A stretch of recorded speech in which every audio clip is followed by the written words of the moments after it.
주연절 두 번째 주일 예배 자리로 나오신 여러분을 축복합니다. 주연절이라고 하면 좀 생소합니다만 주연절 에피파니라고 하는데요, 교회력에서 아주 중요한 절기입니다. 그래서 독일 같은 경우는 이 주연절을 명절로 지킨다, 국가 공휴일로 지킨다라고도 하더라고요. 주연절, 주님이 나타나셨다라고 하는 그런 뜻입니다. 사람들 앞에 공적으로 자신을 드러낸 날, 그날을 주연절이라고 말합니다. 그래서 주연절 기간에는 예수님이 이 땅에 인간으로 오심을 기억하는 동방박사 이야기라든지 아니면 공생의 시작을 알리는 신호탄인 세례받는 이야기, 혹은 요한복음에서 예수님의 첫 번째 기적으로 소개되는 가나의 혼인잔치 등을 설교합니다. 결국 모든 내용은 예수님이 누구신가에 연결이 됩니다. 지난주에는 예수님은 누구신가라는 첫 번째 설교로서 하나님의 계시인 예수님을 나눴습니다. 예수님은 하나님 계시라고 하는 거예요. 하나님이 자신을 우리에게 보여주시기 위해서 예수님으로 이 땅에 오셨다라고 하는 겁니다. 이번 주부터는 예고드린 대로 요한복음에 나오는 에고에이미 7번의 설교를 진행하게 됩니다. 에고에이미가 무슨 뜻이라고 했죠? 나는 무엇이다. 역시 나는 누구누구다. 오늘은 그 첫 번째로 요한복음 6장에 나는 생명의 빵이다 라는 주제로 말씀을 나누려고 합니다. 요한복음 9절을 보면요, 6장 9절을 보면 1절부터 15절까지는 오병이어 사건이 나오고요, 16절부터 22절까지는 예수님께서 무리를 걸으신 사건이 나옵니다. 그리고 23절부터 59절까지는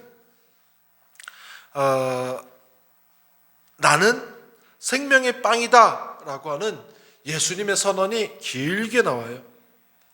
자, 그림을 그려보자면 1절부터 15절까지는 예수님이 5,000명이 넘는 무리와 같이 있었고, 16절부터 22절까지는 제자들하고만 따로 떨어져서 있었습니다.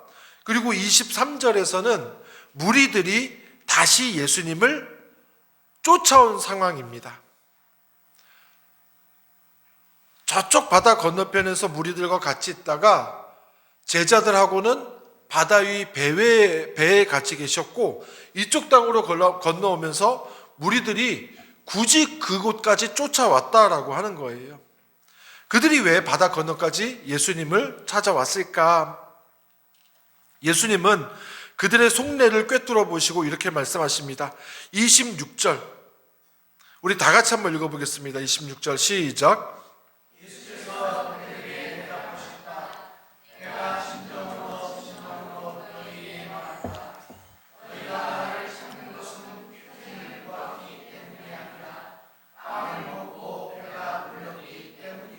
아멘. 저쪽 바다 건너편에서 그 많은 사람들이 오병이어를 통해서 빵을 먹고 배가 불렀기 때문에 왔다는 거예요. 즉, 오병이어의 기적을 보고 예수님을 따라다니면 먹을 것도 생길 것 같고 자리도 얻고 권력도 누리고 그런 것들을 바라면서 무리가 굳이 바다를 건너서 예수님 일행을 쫓아왔다는 거예요. 이것은 우리도 마찬가지입니다. 예수님 믿으면 일도 잘 풀리고 부자도 되고 뭔가 얻을 게 있다는 생각이 우리 안에 숨어 있습니다. 당연한 거죠.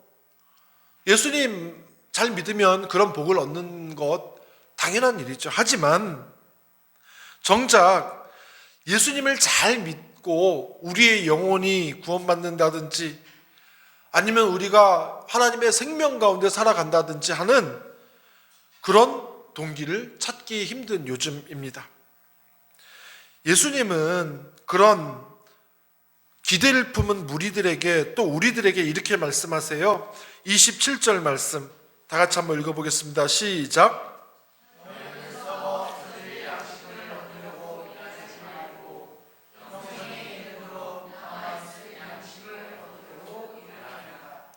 아멘. 예수님이 답답한 거예요. 아니, 나는 지금 너희들의 영혼의 구원을 얘기하고 있는데 어떻게 너희들은 눈에 보이는 빵만 달라고 하느냐?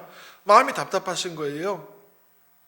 그러니까 제발 영생에 관한 일에 대해서 신경 쓰고 그것을 갈구하고 그렇게 살아봐라라고 하시는 거죠.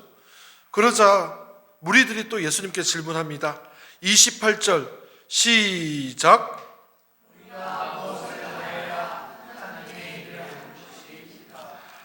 아멘. 요것을 헬라어로 에르곤 투 테우라고 말합니다. 에르곤은 일, 성과, 업적을 말하고요. 투는 그냥 투, 영어로 투입니다. 테우는 하나님입니다. 하나님을 위해 일하다 이런 뜻이에요. 에르곤 투 테우. 그러니까 이 사람들 생각은 우리가 하나님을 위해 어떤 일을 하면, 어떤 성과를 쌓으면, 어떤 공덕을 쌓으면 구원받을 수 있습니까? 이렇게 묻는 겁니다. 헌금 많이 하면 구원받나요? 전도 많이 하면 되나요? 24시간 기도하면 되나요? 주일 성수 잘하면 되는 건가요? 이런 얘기와 같습니다. 아니죠. 예수님이 아주 명확하게 말씀하십니다. 29절 말씀 다 같이 읽어볼게요. 시작.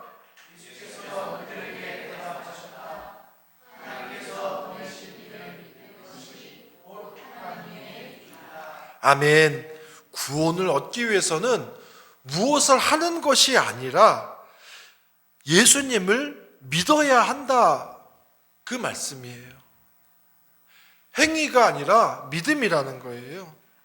야, 너희들이 백날 좋은 일 해봐라. 그거는 사실 구원과는 별로 관련이 없어. 그렇게 말씀하시는 거예요. 믿다, 믿는 것 할 때 그 믿다, 피스테오 에테라는 단어를 쓰는데 아주 간단히 말씀드리면 관계 속으로 들어가는 것을 의미합니다. 믿음이란 하나님과의 관계 속으로 들어가는 것, 그런 뜻이에요. 믿음이란 무엇을 하는 것이 아니라 하나님이 내 안에, 내가 하나님 안에 있으면 된다라고 하는 겁니다. 인간은 하나님을 더 잘 믿기 위해서 무엇을 해야 되느냐라고 묻지만 예수님은 아니야. 하나님을 잘 받아들이면 그게 잘 믿는 거야. 그게 구원의 길이야 라고 우리에게 가르쳐 주시는 거예요. 여러분들도 뭐 좀 알쏭달쏭한 것 같지만 당시 무리들은 이 말씀을 더 이해하지 못했어요. 그래서 다시 묻습니다. 30절 말씀 시작.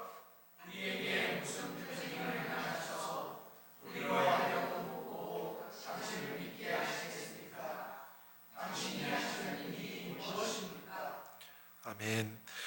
그러니까 지난번처럼 저 바다 건너편처럼 오병이어 같은 놀라운 기적을 보여주시면 우리가 확실히 믿겠다라는 거예요. 우리도 이런 기도 많이 하잖아요. 내 병을 고쳐주시면, 내가 지금의 이 고비를 넘게 해주시면, 돈을 많이 벌게 해주시면 우리가 잘 믿겠습니다. 그리고 이 사람들이 출애굽기에 나오는 광야에서 만나를 먹였던 모세의 이야기를 가지고 옵니다.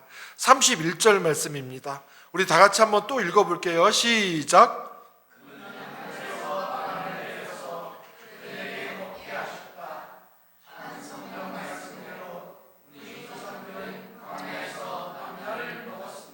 아멘. 무슨 얘기냐?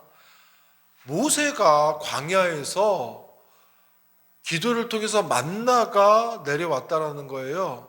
그런 기적을 당신도 오병이어를 통해서 보여주시지 않았느냐?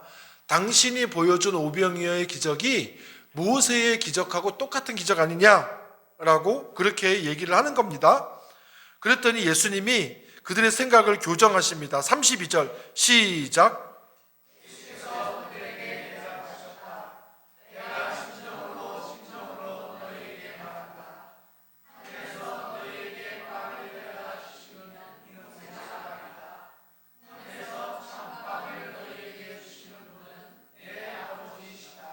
아멘.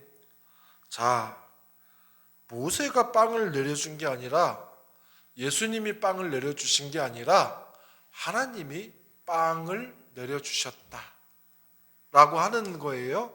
근데 이게 조금 있다가 분명하게 이해가 됩니다. 이 빵의 정체가 일단 넘어가세요. 자, 지금부터가 중요합니다. 35절 짧으니까 다시 한번 우리 한 목소리로 읽어보겠습니다. 시작. 나는 생명의 빵이다. 헬라어로 에고 에이미 호 아르토스 테스 조에라고 읽습니다. 먼저 에고 에이미는 무슨 뜻이라고요? 나는 무엇이다 라는 뜻입니다. 영어로 I am입니다.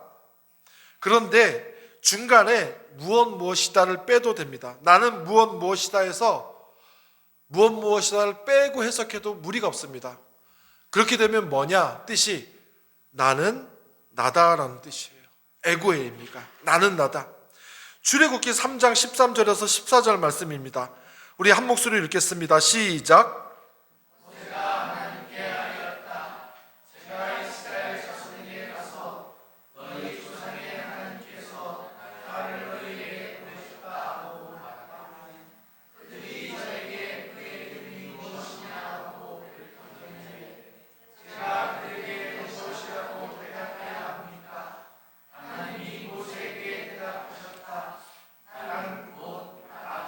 아멘.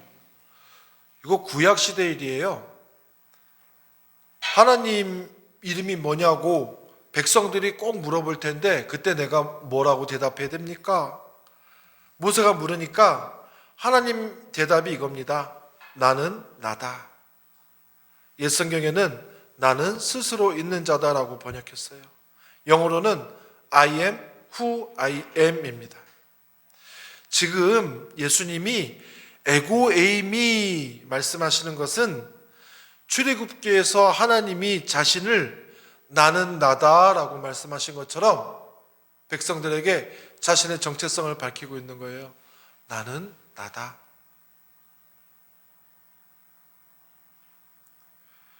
자, 다음으로 넘어가 보겠습니다. 다음 단어는 빵입니다. 호 아르토스라고 되어 있는데요. 아르토스가 빵이라는 뜻이고 호는 정관사입니다. 영어 더입니다. 그냥 빵이 아니라 그 빵이라는 뜻이에요. 그 빵. 예수께서는 나는 그 빵이다라고 말씀하시는 건데요. 이것은 유일성을 가리킵니다.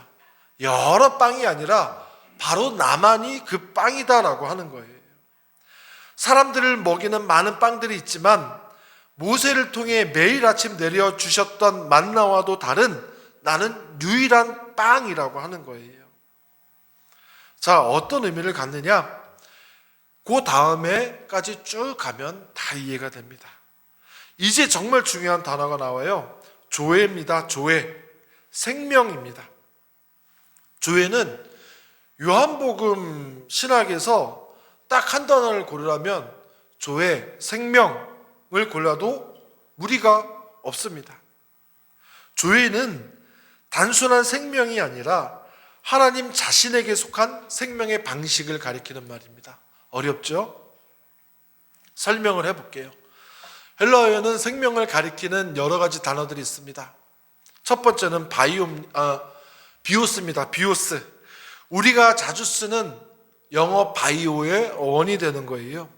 이것은 생물학적인 삶, 그리고 일상적인 생계 혹은 현실적 삶을 말할 때 사용되는 단어예요. 비오스. 또 그 다음에 푸시케도 있습니다. 이것은 영혼, 자아, 그런 인격적인 생명을 말합니다. 그럼 조회는 뭐냐? 하나님에게서 오는 참된 생명, 영원한 생명을 말합니다. 조회는 단순히 살아있음이 아니라 어디에 속한 생명이냐의 문제입니다. 하나님께 속한 생명, 하나님으로만 비롯될 수 있는 생명이 조회예요. 진짜 어렵죠? 조금 더 설명을 해보겠습니다. 하나님이 우리를 창조하셨어요. 사람은 무엇과 무엇으로 나눠집니까? 육체와 영혼으로 나눠지잖아요. 쉽게 말해서 몸은 비오스입니다. 그리고 영혼 자아는 푸시케로 이해를 하면 돼요. 그런데 조회는 무엇이냐? 비오스와 푸시케는 하나님으로부터 창조된 거예요. 맞죠? 우리의 몸과 영혼 합해서 인간이라고 하는 이 존재는 하나님으로부터 창조된 겁니다.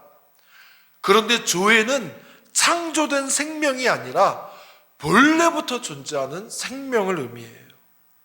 즉 하나님의 고유한 속성을 조회라고 하는 거예요.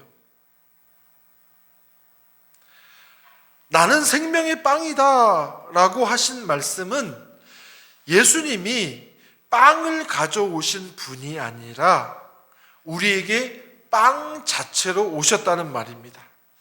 예수님이 하나님의 생명을 가져오신 분이 아니라 우리에게 생명 자체, 하나님의 생명 자체, 하나님으로 오셨다라는 말이에요. 조금 이해가 되십니까? 그러면 이 말씀이 이해가 돼요. 나는 생명의 빵이다라는 말씀이 이해가 됩니다. 그리고 다음의 말씀이 이해가 돼요. 48절에서 51절 말씀 다 같이 읽어보겠습니다. 시작.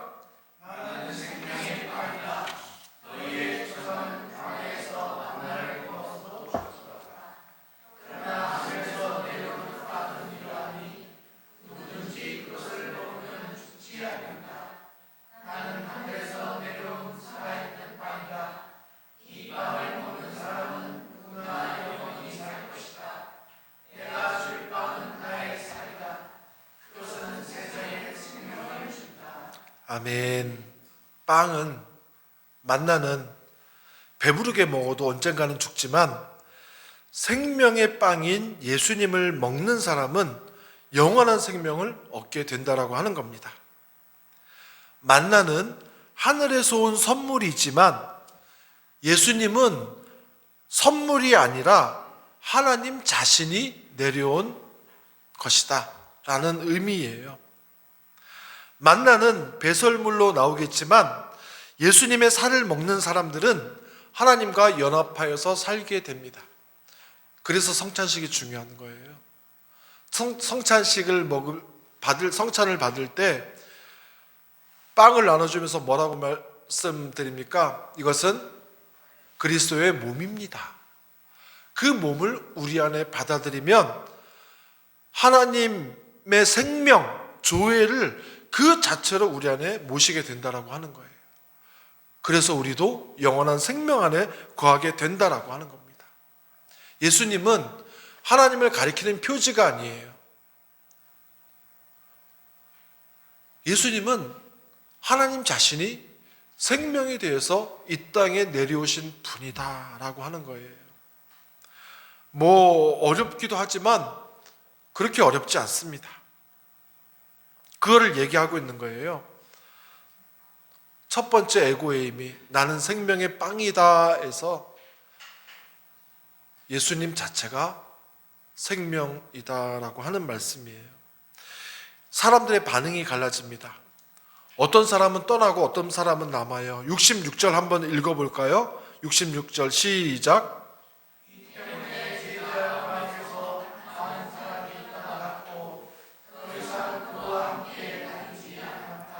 아멘. 떠난 사람들이 왜 떠났냐면 그들이 원하는 건 빵입니다. 먹을 빵이고요. 눈에 보이는 확실한 빵입니다. 그런데 예수님은 자신의 살을 나눠주고 자신의 생명을 나눠주겠다라는 거예요. 일단은 그게 무슨 의미인지도 이해를 못하겠고 그거는 됐고요. 배부를 빵이나 주세요라고 하는 거예요. 그 요구가 충족되지 않으면 사람들은 예수님을 떠나갑니다. 우리도 마찬가지예요. 교인들은 목사가 축복의 설교를 하기를 원합니다. 그때 아멘 소리가 가장 커요. 그렇지만 생명에 대해서 말하고 희생에 대해서 말하고 설명에 대해서 설교하면 인기가 없습니다. 좋은 말이기는 한데 당장 빵이 필요하고 원하는 것을 해결하는 것이 나에게 가장 시급하기 때문입니다. 그렇지만 분명히 점검을 해봐야 돼요. 여러분의 믿음의 고백이, 기도가 여러분 욕망의 투영입니까? 아니면 예수 그리스도를 통해서 하나님과 연합하기를 갈망하는 것입니까? 예수를 수단으로 삼으면 반드시 실망합니다. 그러나 예수를 목적으로 만나게 되면 그곳에서 생명이 시작되게 됩니다. 신앙생활은 원래 불편한 거예요. 생명, 조회를 선택한 사람들은 그 영원한 생명을 얻기 위해서 자신의 모든 것을 포기했습니다. 장사꾼이 밭에 보물이 묻힌 것을 발견하고 자신의 모든 소유를 팔아서 그 밭을 산 것처럼, 삭개오가 예수님을 만나고 자신의 모든 것을 나눈 것처럼, 제자들이 예수님을 만나고 재산, 부모, 모든 것을 다 버려두고 예수님을 따라갔던 것처럼, 바울이 예수님을 만나고 자신의 모든 것을 배설물로 여긴 것처럼 영원한 생명을 위해서 언젠가 없어질 것들을 다 버렸습니다. 이거를 설교하지 않고 평안함, 복만 얘기하는 것은 어떻게 보면 당뇨 환자에게 당장 입에 단 사탕을 물려주는 것과 마찬가지라고 생각을 해요. 여러분, 예수님을 내 안에 모셔드리는 분들이 다 되셨으면 좋겠습니다. 내 안에 예수님의 생명이 있었으면 좋겠습니다. 생명의 빵으로 오신 예수님을 먹는다라고 하는 것은, 모셔드린다라는 것은 그런 의미예요. 예수라는 생명이 내 안에 계실 때 내 삶이 생명이 됩니다. 그리고 나라는 생명을 다른 사람에게 나눠줄 때 예수의 생명이 또 그 안으로 흘러가게 되는 거예요. 단지 돈 많이 벌고 이 땅에서 성공하고 부자 되고 높은 자리에 앉는 것, 그것은 예수님이 우리에게 주시는 생명의 의미와는 조금 결이 다릅니다. 나는 생명의 빵이다 라는 말씀은 우리에게 위로를 주시는 것이 아니라 존재의 재편을 요구하는 도전이고 초청입니다. 이것을 기억하시기 바랍니다. 예수님은 생명을 주는 분이 아니라 생명 그 자체이신 분입니다. 그 예수님을 내 안에 모셔드릴 때 내 안에서 드디어 생명의 역사가 일어나게 됩니다. 이 사실을 기억하면서 이번 한 주를 예수님의 생명과 연합하여서 살겠습니다 기도하며 살아가는 저와 여러분이 되기를 간절히 축원합니다.